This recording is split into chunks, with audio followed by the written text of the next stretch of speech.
Hello दोस्तों, नमस्कार, स्वागत है आपका।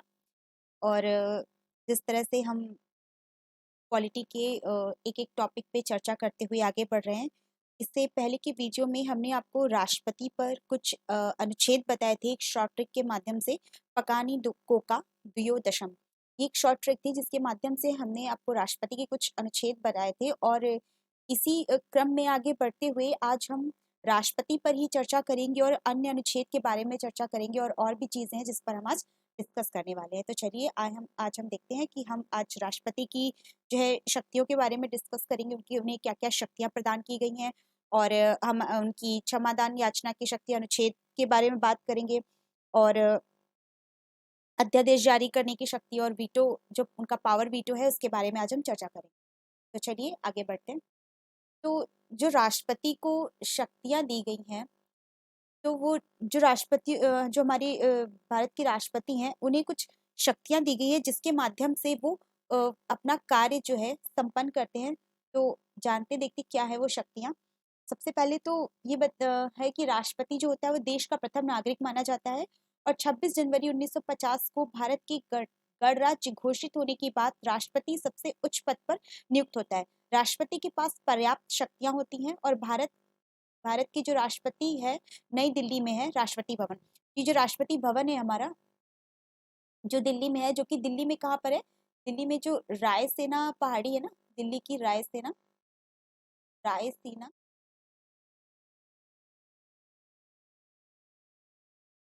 रायसेन पहाड़ी पर ही ये हमारा राष्ट्रपति भवन स्थित है, जो कि हमारे श्री रामनाथ कोविंद जी हैं और जो है वो भारत के 14वें राष्ट्रपति हैं। व्यक्ति के तौर पे अगर देखा जाए तो वो 14 नंबर पे है, लेकिन अगर उनके कार्यकाल के अकॉर्डिंग देखा जाए तो वो 17वें नंबर पर है। कार्यकाल के अकॉर्डिंग वो 17वें नंबर पे है और व्यक्ति के तौर पर भी 14वें नंबर के राष्ट्रपति। ठीक है, तो आइए आज हम चर्चा करते हैं राष्ट्रपति की शक्तियों के बारे में। ठीक, तो इनकी जो है पहली शक्ति कौन सी है? कार्यकारी शक्ति। ठीक, एग्जीक्यूटिव पावर। ठीक, तो इनकी जो सबसे पहली जो शक्ति है कार्यकारी शक्ति, क्या होती है कार्यकारी शक्तियाँ? तो कार्यकारी शक्तियों के तहत क्या होता है कि जो है हम बात करें तो राष्ट्रपति को सलाह देने के लिए एक मंत्री परिषद का प्रावधान किया जाता है, यानी कि एक गठन किया जाता है मंत्री परिषद का, जिससे राष्ट्रपति जो है हमारे सलाह ले सकते हैं और जो उसका प्रधान होता है, कौन होता है उसका प्रधान जो होता है वो प्रधानमंत्री होता है। ठीक है, और भारत सरकार के पास जितनी भी समस्त कार्य जो होती है संबंधी कार्य राष्ट्रपति द्वारा ही किए जाते हैं, जितने भी शासन संबंधी कार्य होते हैं वो राष्ट्रपति के द्वारा ही संपन्न किए जाते हैं और जो राष्ट्रपति होता है वो प्रधानमंत्री की नियुक्ति करता है और प्रधानमंत्री की सलाह पर ही अन्य मंत्रियों की नियुक्ति करता है। ठीक है, और जो मंत्रीगण होते हैं वो राष्ट्रपति के प्रसाद पर्यंत ही पद धारण करते हैं। ठीक, और राष्ट्रपति किसी भी क्षेत्र को अनुसूचित क्षेत्र घोषित कर सकता है और जो वित्त आयोग का गठन है वो 5 साल पर करेगा। ये कार्य जो होता है राष्ट्रपति की कार्यकारी शक्ति के अंतर्गत आता है। ठीक, और दूसरे नंबर पे हम अगर बात करें राष्ट्रपति की विधायी शक्तियां मीन्स लेजिस्लेटिव पावर।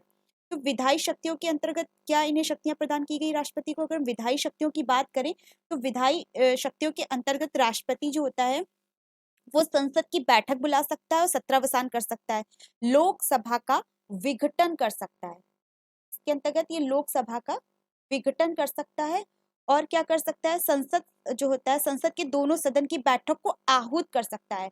आहूत का मतलब क्या होता है कि जो संसद की हमारी दोनों सदनों की बैठकें होती ना, लोकसभा की और राज्यसभा की, इनको बुला सकता है। ठीक, इन्हें ये बुला सकता है, आहूत कर सकता है, लेकिन इसकी अध्यक्षता नहीं कर सकता। अगर इसकी अध्यक्षता की बात करें तो जो इसकी अध्यक्षता कौन होता है? लोकसभा स्पीकर करता है। जो लोकसभा का स्पीकर होता है वो इसकी अध्यक्षता करता है। ठीक है, और क्या इनकी विधायी शक्तियों के अंतर्गत आता है कि जैसे मान लीजिए कि कोई विधेयक विधेयक मीन्स कोई जैसे बिल है, अगर वो संसद के द्वारा पारित होकर राष्ट्रपति के पास भेजा जा सकता है तो राष्ट्रपति का क्या कर्तव्य है? या तो वो अपनी स्वीकृति दे दे या फिर वो अपने पास सुरक्षित रख ले, मतलब कोई स्वीकृति ना दे। ठीक, अपने पास रख लिया। ठीक, या फिर वो संसद को पुनर्विचार के लिए लौटा दे। तो 3 कंडीशंस होती हैं, या तो वो अपने पास रख ले, या तो वो अपनी स्वीकृति ना दे, या फिर जो होता है उस विधेयक को क्या होता है पुनर्विचार के लिए लौटा दे। ठीक है, ये समझिए जैसे कोई राज्य किसी राज्य का राज्यपाल है, कोई जो विधेयक है राष्ट्रपति के पास विचार करने के लिए भेजता है, तो ऐसी स्थिति में राष्ट्रपति का क्या करता है, या तो वो अपने पास रख लेता है, या तो पुनर्विचार के लिए लौटा देता है, या कोई स्वीकृति ही नहीं देता है। तो ये जो कार्य होता है इसकी विधायी शक्तियों के अंतर्गत आता है। अगर अब हम बात करें इसकी वित्तीय शक्तियों की, वित्तीय शक्तियां मीन्स फाइनेंशियल पावर। तो वित्तीय शक्तियां क्या होती है कि राष्ट्रपति की कोई पूर्व अनुमानित मतलब धन कोई पेश नहीं कर सकता, ठीक है। जो होता है धन विधेयक को राष्ट्रपति की पूर्व अनुमति से कोई पेश किया जा सकता है, सिर्फ धन विधेयक को। और जो राष्ट्रपति क्या होता है, आकस्मिक निधि का प्रयोग कर सकता है और बजट को संसद में रखवाता है। जो वित्तीय शक्तियों के अंतर्गत आता है, जो बजट है हमारा जो आने वाला है, ये वित्तीय शक्तियों के अंतर्गत ही जो होता है संसद में रखवाता है, और अनुदान की कोई मांग राष्ट्रपति के बिना सिफारिश के नहीं रखी जाती है, ठीक है। ये इसकी जो होता है वित्तीय शक्ति के अंतर्गत आता है। अगर हम बात करें इसकी न्यायिक शक्तियों की, जुडिशियल पावर की, तो न्यायिक शक्तियों के अंतर्गत क्या होता है कि जो राष्ट्रपति होता है वो मुख्य न्यायाधीश मतलब सीजीआई जिसे हम कहते हैं, या अन्य न्यायाधीशों की नियुक्ति करता है, ठीक। ये इसकी न्यायिक शक्तियों के अंतर्गत आता है। और सुप्रीम कोर्ट से कोई सलाह ले सकता है। अगर हम सुप्रीम कोर्ट की बात करते हैं हमारी, तो सुप्रीम कोर्ट आता है हमारा अनुच्छेद 143 के अकॉर्डिंग, ठीक है। अगर से सुप्रीम कोर्ट से कोई मतलब सलाह लेनी है, तो जो है वो राष्ट्रपति की न्यायिक शक्तियों के अंतर्गत आता है। और क्षमादान की शक्तियां भी जो होती हैं वो इसी के अंतर्गत आती हैं। जो क्षमादान की शक्तियां ये आपकी अनुच्छेद 72 के अंतर्गत आती हैं। राष्ट्रपति की क्षमादान शक्तियां जो आपकी परीक्षा की दृष्टि से ये जो अनुच्छेद है ये इंपॉर्टेंट है, इस पे अभी हम आगे और चर्चा करेंगे। और राष्ट्रपति की कूटनीति और सैन्य शक्तियां अगर बात करें तो मिलिट्री पावर के अंतर्गत क्या होता है कि जो राष्ट्रपति होता है वो भारत की सेना का सर्वोच्च सेनापति होता है। जो भारतीय सेना होती है उसका सर्वोच्च सेनापति कौन होता है, हमारा राष्ट्रपति होता है। वह किसी भी युद्ध की घोषणा भी कर सकता है और क्या कर सकता है, उसे समाप्त भी कर सकता है। तो ठीक है, ये हो गई हमारी राष्ट्रपति की सैन्य शक्तियां। देखिए ये जो इतनी इसकी शक्तियां थी, ये इतनी मतलब पूछी नहीं जाती हैं, परीक्षा की दृष्टि से इतनी महत्वपूर्ण नहीं है। ये जो दो शक्तियां, एक तो आपातकालीन शक्तियां और दूसरी ये जो है वीटो शक्तियां, ये बहुत इंपॉर्टेंट है। आपातकालीन शक्तियों की बात करें तो ये आती है हमारी अनुच्छेद 352 के तहत। ये परीक्षा की दृष्टि से इंपॉर्टेंट है। तो थोड़ा हम आपातकालीन शक्तियों को, क्षमादान शक्तियों को थोड़ा सा और डीप में पढ़ते हैं, ठीक है। तो क्या होती है इसकी क्षमादान शक्तियां, अगर हम इसकी क्षमादान की शक्तियों की बात करें तो क्या है कि उन सभी मामलों में जिसमें दंड या दंडादेश सेना न्यायालय ने दिया है, उन सभी मामलों में जिनमें दंड या दंडादेश ऐसे विषय संबंधित किसी भी विधि के विरुद्ध अपराध के लिए दिया गया है, या विषय तक संघ की कार्यपालिका शक्ति का विस्तार है, या उन सभी मामलों में जिनमें दंडादेश, मृत्यु दंडादेश या शक्ति हो। अच्छा, इस तरह से मान लीजिए कि जैसे कोई व्यक्ति है, इसको ठीक संघ या विधि के विरुद्ध दंडित व्यक्ति को मतलब इस ये क्षमादान देने की शक्ति इसमें प्राप्त की गई है, ठीक है। मृत्यु पाए हुए व्यक्ति को भी क्षमादान देने के संबंध में ही बात की गई। इसमें जो अनुच्छेद 72 है, इन्होंने जो क्षमादान के बारे में कहा गया है, तो इसमें कुछ जैसे इसमें कई विधियां हैं। विधि का मतलब जैसे एक होती है हमारी लघुकरण विधि। लघुकरण विधि के अंतर्गत क्या होता है, लघुकरण विधि के अंतर्गत क्या होता है कि जैसे इनकी सजा की प्रकृति को बदल देना का मतलब जैसे किसी को मृत्युदंड दिया गया है, तो मृत्युदंड की बजाय उसकी जो सजा में परिवर्तन करके उसको जैसे कोई कठोर कारावास दे दिया, 10-20 साल की सजा दे दी, तो ये लघुकरण विधि होगी। लघुकरण का मतलब उसकी सजा को थोड़ा कम कर देना, ठीक। एक इनकी और सजा के अंतर्गत आता है, उसे कहते हैं क्या हम, परिहार। परिहार एक परिहार विधि होती है। इसके अंतर्गत क्या होता है, परिहार के अंतर्गत कि सजा की मात्रा को बदल देना। जैसे 2 वर्ष का कठोर कारावास दिया है तो उसको 2 वर्ष की जगह क्या कर देना, 1 वर्ष का कारावास दे देना उसे, ठीक। इसे कहते हैं परिहार, ठीक। फिर इसके अंतर्गत क्या आता है, विराम। विराम की अवस्था में क्या होता है, विराम की बात करें तो विराम में क्या होता है कि विशेष परिस्थितियों की वजह से सजा कम करना। जैसे शारीरिक अपंगता, या कोई महिला है जैसे कोई गर्भवती है, मतलब जो उसकी शारीरिक क्षमता है वो इस दंड को सहन नहीं कर सकती है, तो उसमें क्या करना, उसकी परिस्थितियों में सजा कम करना, ठीक है। उस परिस्थिति में सजा कम की जा सकती है, उस पर विराम लगाया जा सकता है।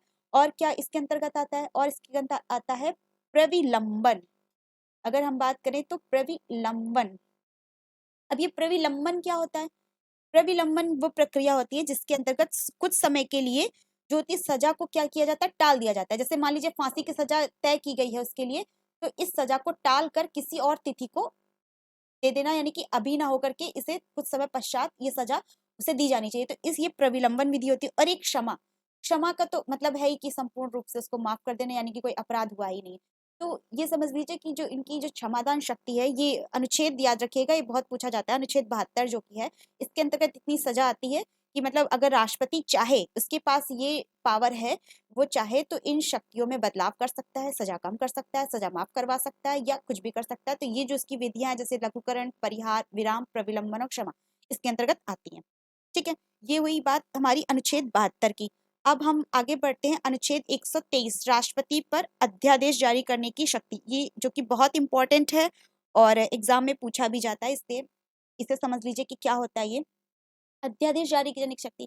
कि उस समय को छोड़कर जब संसद के दोनों सदन सत्र में है, लोकसभा राज्यसभा दोनों सत्र में है, यदि किसी समय राष्ट्रपति का यह समाधान हो जाता है कि ऐसी परिस्थितियां विद्यमान है जिनके कारण तुरंत कार्यवाही करना उसके लिए आवश्यक हो गया है, तो वह ऐसे अध्यादेश प्रत्यापित कर सकेगा, तो उसने उस परिस्थितियों में अपेक्षित प्रतीत होंगे। ठीक इस अनुच्छेद के अधीन प्रख्यातिक अध्यादेश वही बल और प्रभाव होगा जो संसद के अधिनियम का होता है, किंतु प्रत्येक ऐसा अध्यादेश, कैसा अध्यादेश, प्रत्येक ऐसा अध्यादेश जो संसद के दोनों सदनों के समक्ष रखा जाएगा और संसद के पुनः संवेत होने पर 6 सप्ताह की समाप्ति पर, या यदि उस अवधि की समाप्ति से पहले दोनों सदन उसके अनुमोदन का संकल्प पारित कर देते हैं, तो इसमें से दूसरे संकल्प के पारित होने पर परिवर्तन में नहीं रहेगा। जैसे मान लीजिए कि लोकसभा से तो ये पारित हो गया है, राज्यसभा से पारित नहीं हुआ है, तो दूसरे संकल्प में पारित होने पर प्रवर्तन में नहीं रहेगा। ठीक है, जब तक दोनों सदन इसे पास नहीं कर देते तब तक ये प्रभावी नहीं होगा। राष्ट्रपति द्वारा किसी भी समय वापस ले लिया जाएगा ये। ठीक, राष्ट्रपति चाहे तो इसे किसी भी समय वापस ले सकते हैं।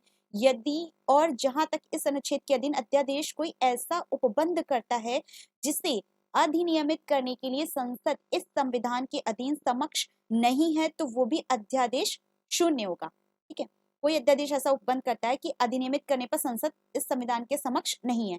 जैसे अच्छा मान लीजिए ये जो समझाना हम चाह रहे हैं आपको, जैसे कि जैसे राष्ट्रपति का कोई ऐसा प्रतीत हो या विधि निर्माण जो तत्काल आवश्यकता पड़ जाए, उसे कि नहीं अभी लागू किया जाना चाहिए, तो अध्यादेश जारी हो सकता है।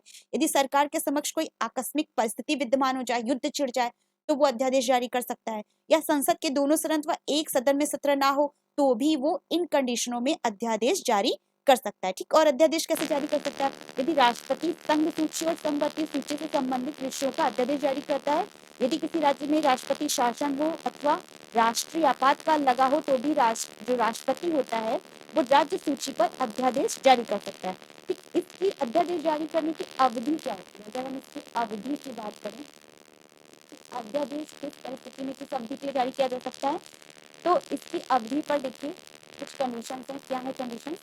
जैसे कि ये दोनों सदनों के समक्ष प्रस्तुत किया जाता है। ठीक है, पहला तो हो गया लोकसभा और राज्यसभा दोनों ही सदनों में इससे प्रस्तुत किया जाता है।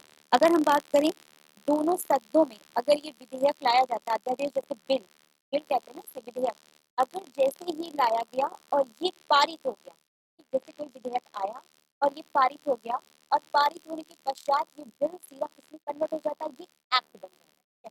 अगर ये पारित हो गया तो ये विधेयक के उपरांत ये एक्ट बन गया। ठीक, और 6 सप्ताह के अंदर पारित होना आवश्यक होता है। अगर 6 सप्ताह के अंदर ये जो बिल है हमारा पारित नहीं हुआ, तो क्या होगा कि ये उसके पहले ही समाप्त कर दिया। अगर दोनों सदन ने इस पे अप्रूवल नहीं दिया है, ये पास नहीं हुआ है, तो ये 6 सप्ताह के अंदर होता है, क्या होता है कि तुरंत ही समाप्त कर दिया जाता है। और ठीक है, 6 माह इसकी जो होती है अधिकतम अवधि होती है। मैक्सिमम अगर जो इसकी ड्यूरेशन की बात करें तो वो 6 मंथ की होगी। मंजूरी ना मिलने पर 6 हफ्तों तक भी हो सकती है। अगर संसद की मंजूरी नहीं मिल पा रही है, दोनों सदनों ने बिल पास कर दिया है, तो इसकी अवधि बढ़ा करके क्या की जा सकती है? 6 हफ्ते की भी की जा सकती है।